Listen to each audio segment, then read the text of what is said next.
विकास कामाचं बिल मिळालं नसल्यानं बार्शी तालुक्यातील महिला सरपंच शिवकन्या मिरगणे यांनी आत्मदहन करणार असल्याचा राज्य सरकारला इशारा दिलाय।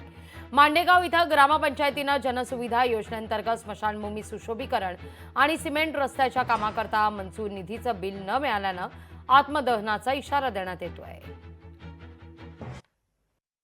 गावातील ठराविक लोक जाणीवपूर्वक मी महिला सरपंच असल्यामुळे मी करत असलेल्या कामात अडथळे करणे, खोट्या तक्रारी करणे व बिल अडकवणे अशी कामे करतात। गेल्या 10 महिन्यापासून आम्ही केलेल्या कामाचे बिल अदा करू नये म्हणून सतत अधिकाऱ्यांना फोन करतात।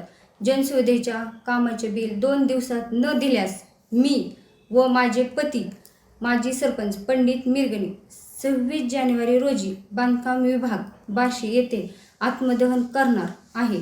याचे पुढे काय झाले तर गावातील तक्रारदार व प्रशासन जिम्मेदार असेल। लोकशाही मराठी ऐका, पहा, जागरूक रहा।